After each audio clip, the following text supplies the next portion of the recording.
6 minutos para analizar el momento político que vive Ecuador tras un largo feriado. Hemos invitado en esta mañana al doctor Mauricio Alarcón, director ejecutivo de la Fundación Ciudadanía y Desarrollo. Iniciemos, Mauricio, en este momento coyuntural, cuando el tema político va adquiriendo mayor importancia y nos encontramos a solamente 11 días de acudir nuevamente a las urnas. Se vuelve a dar un hecho recurrente en Ecuador. 5 provincias han sido declaradas en estado de emergencia. Bienvenido. Buen día, Gustavo. Un saludo para ti, para la audiencia de Antena 1. Como bien lo han señalado incluso en el preámbulo de este espacio, Ecuador está en una campaña express a propósito de una consulta popular y referendo al mismo tiempo, que podría no solo cambiar textos constitucionales vigentes, sino también abrir las puertas para un cambio constitucional completo. Pero hay que decirlo, campaña formal iniciada hace poco y con una corta duración, porque la informal, así como acciones políticas, un ejemplo lo que tú has dicho, se han venido realizando durante los últimos días sin control, sin crítica, sin mayor límite en función de lo que establece el Código de la Democracia, dejando ver que muchas veces no se trata de un problema de leyes, sino de un problema de la capacidad de las autoridades de cumplir con lo que en ellas está contenido. Si vamos a por qué pasa lo que pasa, creo que podríamos llegar a la conclusión de que en buena medida se debe a la falta de cultura de la legalidad y de cultura del cumplimiento normativo, que hace que desde las autoridades, por supuesto hacia los ciudadanos, tengamos las leyes y la Constitución misma prácticamente de adorno. Ahora, doctor Alarcón, muy buenos días. Gracias por estar con nosotros en esta mañana. ¿Cuáles son las lecturas suyas hasta el momento de cómo ha arrancado esta campaña electoral? Hace pocos días se evidenciaba un porcentaje altísimo de cuentas trolls, especialmente en las redes sociales más importantes, que estaban haciendo campaña por el sí. Esto fue dado a conocer por una empresa investigadora sobre estos temas y al respecto. Y del otro lado, la campaña por el no, que de alguna manera se la intenta ponerla del lado del sector del correísmo y del sector de la CONAIE. Rosana, yo creo que hay que partir de lo que es bastante más crítico que el tema de la polarización, por el impacto que termina también generando en la ciudadanía, el de la desinformación. Yo creo que estamos frente a una campaña completamente desinformadora. Mira que una de las cuestiones que más ha golpeado durante los últimos días ha sido esa sorpresiva aparición de influencers en redes sociales a decir que si un violador llega herido a un hospital al mismo tiempo que una persona común, un ciudadano afectado por un asunto médico, pues los médicos van a darle atención prioritaria al violador. Y ha sido desmentido, desvirtuado, pero no, la mentira se mantiene ahí. Seguramente con influencers flautados, porque no se trata de trolls, esto hay que decirlo con claridad, a diferencia de campañas anteriores, Rosana, y tú sabes bien que nosotros hemos monitoreado este fenómeno en procesos electorales anteriores. Ya no se trata principalmente de cuentas desconocidas o claramente falsas o provenientes de otros países, sino de personas con nombre y apellido, influencers. Mira que incluso periodistas en sus redes sociales han llegado a mentir respecto de este tema con el único objetivo de descalificar a una constitución que, bueno, tiene muchas cuestiones que deben ser revisadas, pero que en este caso, por ejemplo, en específico, nada dice al respecto, ¿no? Entonces, esa manipulación de información, esa distorsión de la información en la Constitución contenida es parte de esa campaña, ¿no? No se diga lo que tú has dicho, ya cuando empiezas a recibir desde hace 2 semanas publicidad microsegmentada en redes sociales en el que te dicen cualquier cosa con tal de que votes sí, o te estigmatizan de una forma específica por votar no, creo que es completamente inapropiado. Seguimos viviendo una política de albañal por parte de quienes se encuentran en el poder, pero también de parte de quienes desde el otro lado, en muchos casos, ni siquiera atinan cómo hacer oposición. La palabra presidencial, además de obedecer a una política comunicacional del gobierno, cabe indicar que es muy importante, es fundamental lo que un mandatario diga. Y aquí le damos el beneficio de la duda, no puede ser de otra manera a lo que dijo el presidente Noboa ayer en un foro de empresarios en Washington, un foro muy importante. Allí subrayó, y acabamos de escuchar la declaración en audio y video, de que se han logrado avances en seguridad como la reducción de homicidios. Quisiéramos saber de qué manera se ha reflejado esto en cifras, como para que el presidente de la República sostenga lo que ha dicho. Lo hizo, reiteramos, en el Consejo Empresarial de América Latina, CEAL, en Washington, D.C. Gustavo, de nuevo, no se trata de mentirle al país, mucho menos de mentirle al mundo. En el primer semestre de 2025 se registraron al menos 4.619 muertes violentas, homicidios intencionales, un aumento de cerca del 50% en comparación con el mismo periodo del año anterior, del año 2024. Se decía entonces que frente a esa cifra alarmante estábamos ante quizá el año más violento de nuestra historia reciente. Junio ya se cerró, el primer semestre del año pasado, pero entre julio y octubre esto se ha venido ratificando. Entonces no creo que sea prudente por parte de quien encabeza la gestión pública de nuestro país venir a decir una cuestión de esas, cuando sabemos que además las cifras no mienten, en el sentido de que están corroboradas por medios de comunicación, por investigaciones periodísticas, por organizaciones de la sociedad civil, que desde nuestros observatorios de seguridad, de crimen, de la situación nacional, hemos venido alertando de lo que está sucediendo y por supuesto de la inacción del gobierno nacional. Así es que no se trata acá de engañar, ¿no? Yo creo que sería mucho más sensato, para solucionar efectivamente un problema tan grave como el que nos aqueja, el de la inseguridad, partir del realismo, y el realismo es decir las cosas como son. Gustavo, tú tienes las cifras.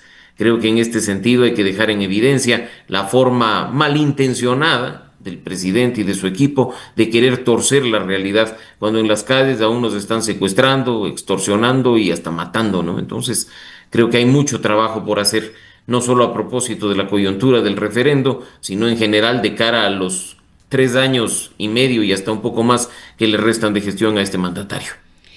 Mauricio, quizás es importante en este contexto también la confianza en las instituciones.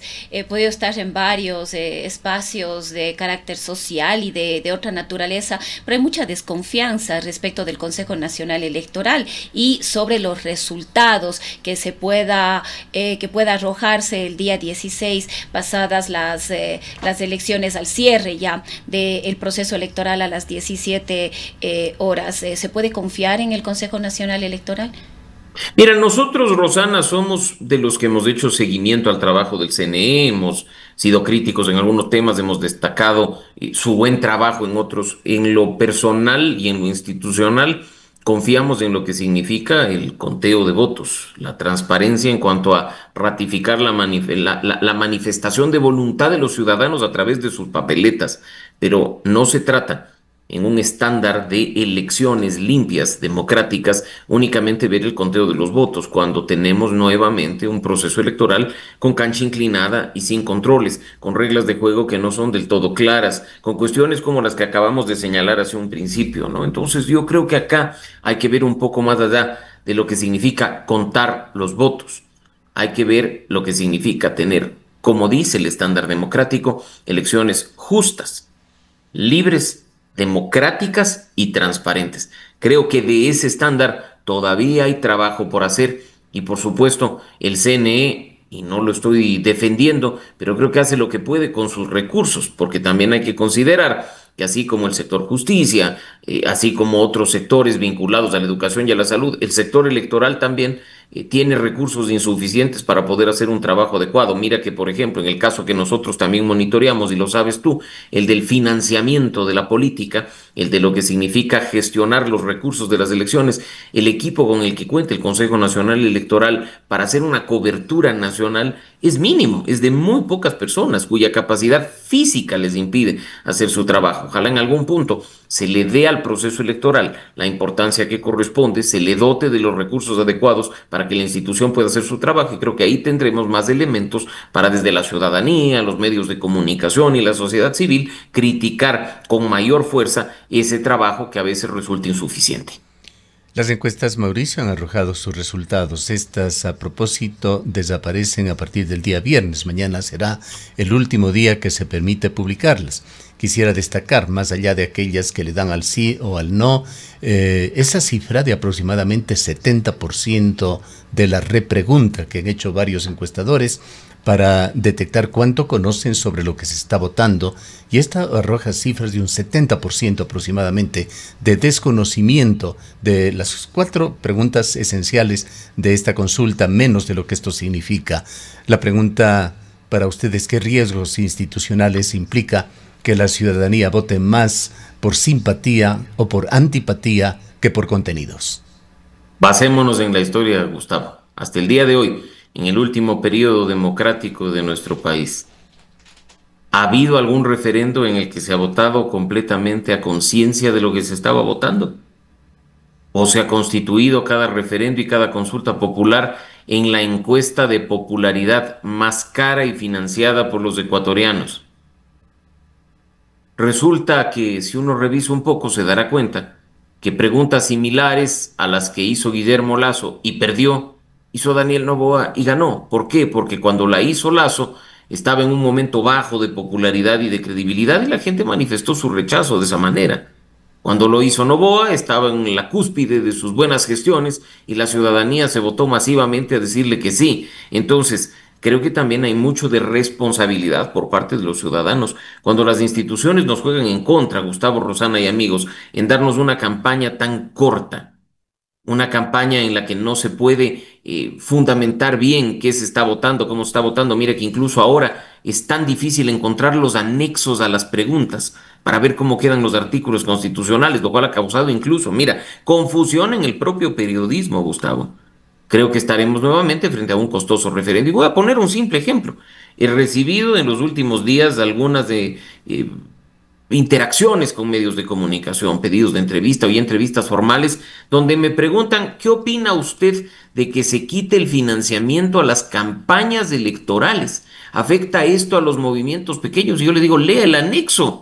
No se está quitando el financiamiento si gana el sí a las campañas electorales. No se elimina el fondo de promoción electoral, ni se les está quitando estos recursos a los medios de comunicación, que son los beneficiarios de ese artículo de la Constitución. Simplemente se está atacando, afectando el fondo partidario permanente, que desde su misma existencia, mucho más antes incluso de esta Constitución, únicamente lo han recibido partidos políticos grandes y en cantidades grandes. Entonces, esa falta de información, que mira que afecta a quienes incluso están trabajando en el tema, creo que es la mejor muestra de que el próximo 16 de noviembre estaremos frente a uno más de aquellos referendos en los que se mide la credibilidad, el cariño y la confianza que se tiene respecto de un gobierno o un presidente.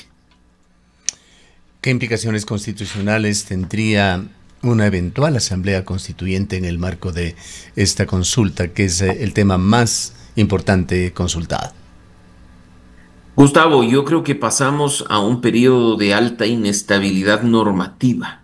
Si se activa el proceso constituyente, si la ciudadanía se manifiesta a favor de ello el próximo 16 de noviembre, sí, no es que dejamos de tener constitución, no es que dejamos de tener leyes, no es que dejan de funcionar las instituciones, pero estamos frente a un escenario de una posible nueva constitución, derivado de ello posibles nuevas leyes y por lo tanto un periodo, insisto, de inestabilidad normativa, lo cual no le sienta bien a un país que trata de levantar cabeza, de reducir sus índices internacionales negativos y de tratar de convencer, por ejemplo, al mercado internacional de que venga a invertir. ¿Quién se atrevería a invertir en un país que durante 2 años va a estar pendiente de cómo queda la ley, de cómo queda el reglamento, todo derivado de una nueva constitución? Entonces creo que aquí hay que ser muy responsables. Nadie dice que la constitución de Montecristi es perfecta. Tú sabes, porque en este espacio hemos sido muy críticos de algunos aspectos de ella, pero lo que sí no es el mejor escenario es jugar a volver a cero, como se ha dicho, refundar el país por 21ª ocasión y esperar pues resultados distintos, ¿no? Creer que los problemas se solucionan con la entrada en vigencia de una nueva constitución es iluso, y quienes así lo promueven creo que nos están engañando. Bien, muchísimas gracias a Mauricio por habernos acompañado. Gracias, Gustavo, Rosano, un buen día para ustedes y para la audiencia de Antena 1. El doctor Mauricio Alarcón es el director ejecutivo de la Fundación Ciudadanía y Desarrollo. Y son las